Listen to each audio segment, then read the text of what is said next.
boa tarde, boa noite, meus amigos, meus irmãos. O nosso assunto hoje é anticristianismo. É um assunto bastante vasto. Nós vamos fazer uma coisa mais resumida, sem nenhuma pretensão. O que é o anticristianismo? São todas as atividades, atitudes, conceitos, pressupostos, afirmativas, contrárias à vontade de Deus, contrária à vontade de Jesus e dos apóstolos, que estão manifestas nas Escrituras Sagradas.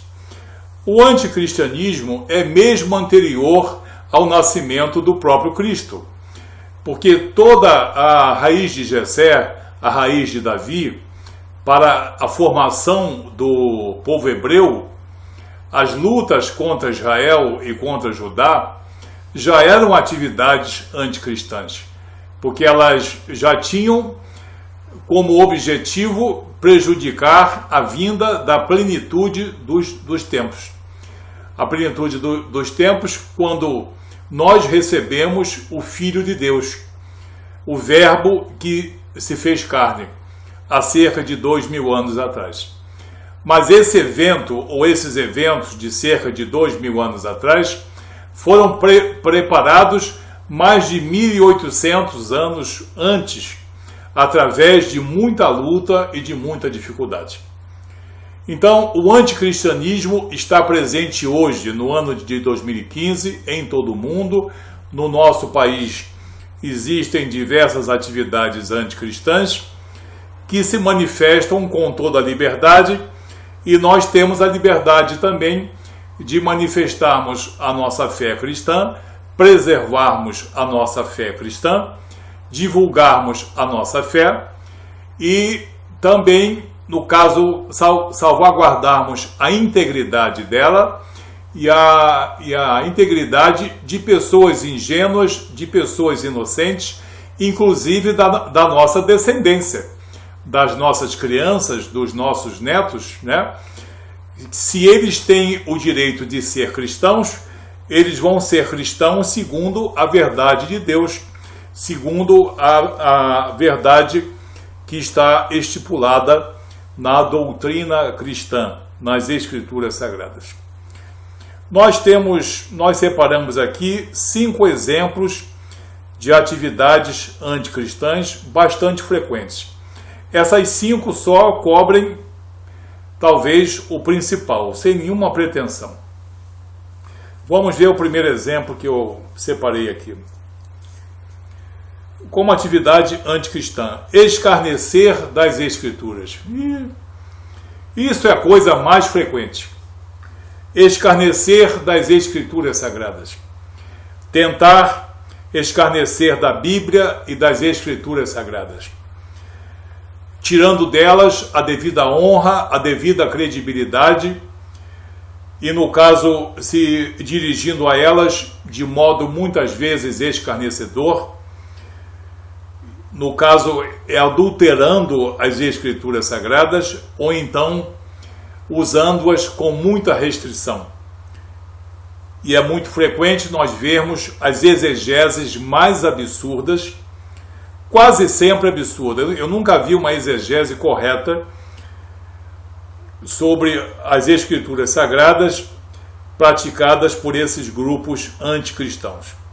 Então, escarnecer das Escrituras Sagradas, dizendo que elas foram escritas por homens e se foram inspirados por espíritos, que esses espíritos eram espíritos de uma qualificação duvidosa, dúbia, pasmem, mas é isso que eles dizem.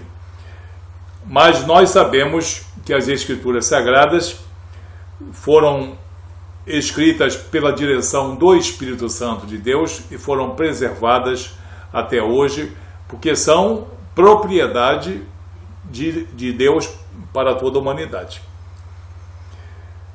O apóstolo Paulo, em 2 Timóteo, capítulo 3, versículos 16 e 17, afirma uma coisa que muitos de nós já conhecemos.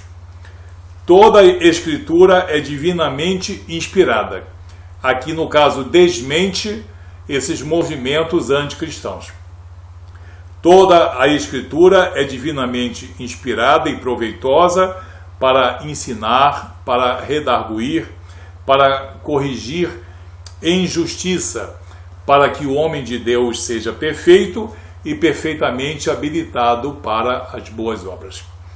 Então, por mais que os anticristãos queiram escarnecer das Escrituras, a credibilidade delas nos é garantida pelo Espírito Santo de Deus e pelas afirmativas dos apóstolos, como está aqui Paulo em 2 Timóteo capítulo 3. Vamos ver um segundo exemplo aqui. Salvação pelas obras. Outro bastante frequente. Salvação pelas obras. Obras não salvam ninguém. Obras podem aprimorar uma pessoa que pratica as obras com muito amor e desprendimento, desde que essa pessoa tenha olhado para a primeira obra. Qual é a primeira obra? É a obra de resgate, é a obra de entrega de nosso Senhor Jesus Cristo na cruz. Tem muitas pessoas que são hábeis em boas obras, em beneficências, em ajudar as pessoas. Muito bem, estão praticando beneficências. Elas olham para todos os lados, vendo se há alguma pessoa necessitada. Muito bonito, não vamos criticar, mas não são capazes de olhar um pouquinho mais acima e ver a obra superlativa de salvação, a maior obra de amor, a maior obra de caridade, a maior obra de resgate, que é proveniente do Filho de Deus, que entregou-se na cruz em holocausto perfeito para a nossa salvação.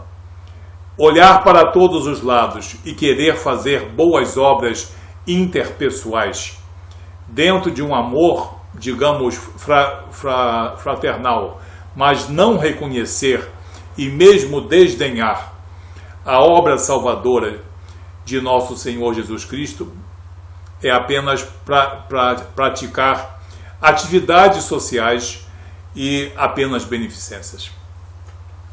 As obras não salvam, as obras aprimoram o homem cristão, a mulher cristã, que pratica essas obras com desprendimento, com um verdadeiro amor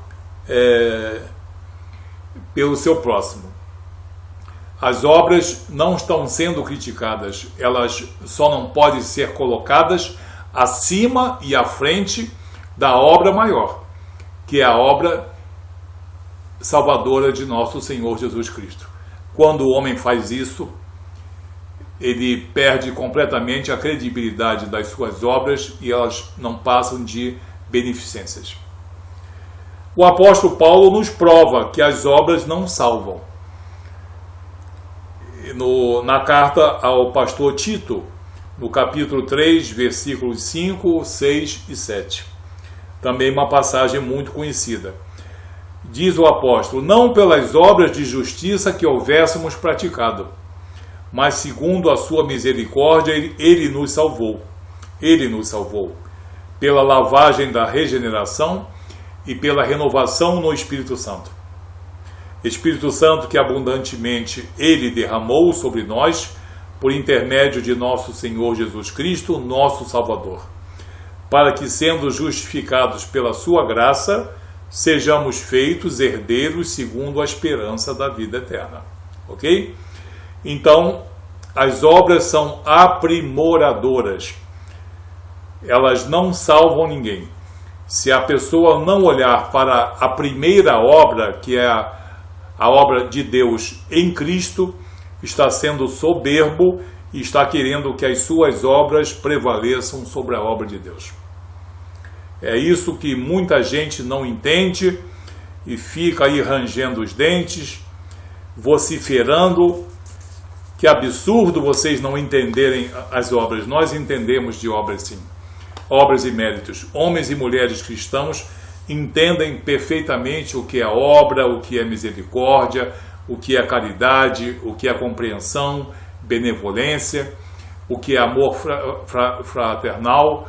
Nós assistimos também muitas pessoas em nossas congregações, nós fazemos obras por todo esse país, nós evangelizamos em todo o mundo, não apenas levando o evangelho que tem transformado milhões de vidas todos os anos. Nós também construímos hospitais, construímos escolas, levamos mantimentos, levamos, no caso, medicamentos, obras no sentido real, obras, no caso, legítimas. Mas, assim mesmo, as nossas obras de nada valem se não forem legitimadas pelo Cordeiro Santo de Deus, Jesus Cristo.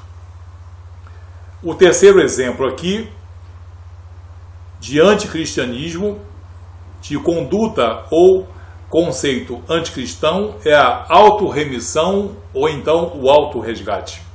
Seria a pressuposta capacidade do homem livrar-se dos seus pecados, neutralizar os seus próprios pecados, regenerar-se perante Deus, reconciliar-se com Deus sozinho por obras, méritos e, digamos, erudição, e ser salvo perante Deus também sozinho, sem a intervenção soberana de Jesus e sem a intervenção soberana do Espírito Santo de Deus. Pura fantasia. Autorremissão e autorresgate não existe. Jesus afirma nos evangelhos que a salvação é impossível para o homem, mas o que é impossível para o homem é possível para Deus. Então, sem a intervenção soberana do Espírito Santo, não existe remissão de nossos pecados, não existe resgate de nossas almas. Na carta aos Hebreus, no capítulo 12, versículo 2, diz o autor, provavelmente Lucas, olhando para Jesus, autor e consumador da fé. Então não é o homem que é autor e consumador da fé, é Jesus, autor e consumador da fé, o qual Jesus, pelo gozo que lhe estava proposto, suportou a cruz, desprezando a afronta, e assentou-se à destra do trono de Deus. Então, autorremissão e autorresgate, quem crê nisso e quem divulga isso, e quem tenta, no caso, induzir as pessoas a esse conceito de autorremissão ou de autorresgate, está praticando um anticristianismo. Porque a salvação só é possível pela intervenção soberana de Jesus por meio do Espírito Santo de Deus. Vamos ver aqui, esse é o quarto exemplo. Negar o Espírito Santo. Esse é comuníssimo, extremamente grave, extremamente frequente. Negar o Espírito Santo de Deus. Dizer que o Espírito Santo de Deus não existe, que não é a terceira pessoa da Triunidade Santa, que ele não tem caráter divinal, não existe divindade no Espírito Santo, o Ruach HaKodesh, e ainda dizem, tentando utilizar o grego, que não existe artigo, então seria um Espírito Santo, nada disso, nenhum nem outro. O Espírito Santo é um nome próprio, é uma pessoa, Ruach HaKodesh. É o Espírito Santo de Deus, a terceira pessoa da Triunidade Santa. E o Espírito Santo de Deus não pode ser negado, nem pode ser escarnecido, porque ele é o penhor da nossa salvação. Ele é o selo da nossa vida eterna e da nossa aceitação perante Deus por Jesus Cristo. Então, o Espírito Santo de Deus é condição sine qua non para a nossa salvação, para o nosso aprimoramento, para a nossa regeneração, para a nossa reconciliação com Deus, para a nossa vida eterna. No Evangelho de Lucas, capítulo 12, versículo 10. E a todo aquele que disser uma palavra contra o Filho do homem ser-lhe-á perdoada, mas ao que blasfemar contra o Espírito Santo não lhe será perdoada. Muitos blasfemam contra o Espírito Santo de Deus, dizendo que ele é apenas um espírito desencarnado, humano, pasmem, isso não existe, que ele é o espírito de cada homem, que são espíritos em diversos processos evolutivos, as coisas mais absurdas. Então, descaracterizam ou negam a pessoa do Espírito Santo de Deus. Isso é uma nítida atividade anticristã. Em quinto e último lugar, desonrar a cruz de Cristo. Desonrar a cruz de Cristo. Eles ficam todos entusiasmados, achando que nós não conseguimos ver a maldição da cruz. Só que, nesse caso aqui, se trata da cruz de Cristo. A cruz que Cristo aceitou carregar e nela morrer para a remissão de nossos pecados. É a cruz que tem a honra de Cristo. É a honra para onde foram levados os nossos pecados, as nossas enfermidades. E pelas suas pisaduras fomos sarados. Não é que tenham terminados os pecados nem as enfermidades. É que na cruz de Cristo, Jesus trouxe para si poder e autoridade sobre toda enfermidade e sobre toda tribulação, sobre tudo aquilo que possa prejudicar o homem, né? Mas ele não anulou os pecados nem as enfermidades. Ele trouxe autoridade para si.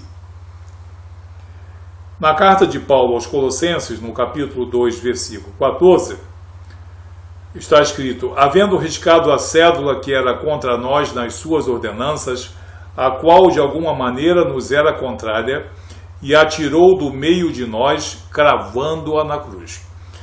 Quando Jesus foi crucificado e foi, no caso, pregado na cruz, simbolicamente, de maneira figurada, a carta de sentença, a carta de condenação que havia sobre toda a humanidade devido aos nossos pecados, foi levada com ele. E ele pregou essa carta de condenação na cruz com ele. E quando ele se fez morto e quando ele se fez ressurreto, essa carta de sentença não voltou com ele. Ela foi completamente anulada pelo poder do Espírito Santo de Deus e pela misericórdia de Deus manifesta em Jesus.